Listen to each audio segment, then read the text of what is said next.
अस्सलाम वालेकुम नाजरीन, आप देख रहे हैं आगाज़ न्यूज़ HD। मैं हूं आतिफा बलोच। शामिल करते हैं आज की अहम खबरें।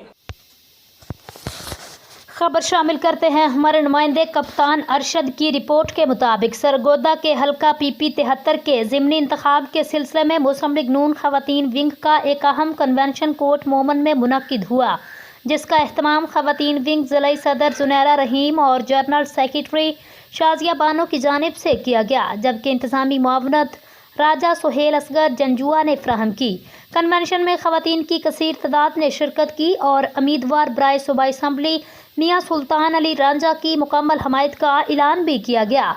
कन्वेंशन के मेहमान ख़ुसूसी चौधरी शाहनवाज रांझा, साबिक MPA मलिक शोएब अवान, जुनैरा रहीम, शाजिया बानो और दीगर ने खिताब करते हुए कहा, मुस्लिम लीग नून शोबा ख़वातीन अपने टिकट होल्डर मियाँ सुल्तान रांझा की इलेक्शन मुहिम भरपूर तरीके से चला रही हैं, जो कि काबिल सताइश है। उनकी मेहनत ज़रूर रंग लाएगी।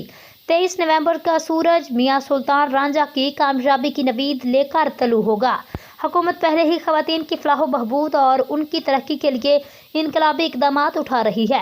इलाके के महरूम तबका का मेयार ज़िंदगी बुलंद करने और बुनियादी सहूलियात की फराहमी के लिए मेगा मनसूबे शुरू किए जा रहे हैं, जो कि वज़ीर आला पंजाब मरियम नवाज़ की अवाम दोस्त पॉलिसी का मुँह बोलता सबूत है। वोटर्स शेर पर मुहर लगाकर हुकूमती उम्मीदवार की जीत को यकीनी बनाएंगे। इंशाअल्लाह इलाकाई तरक्की के एक नए दौर का आगाज़ होगा।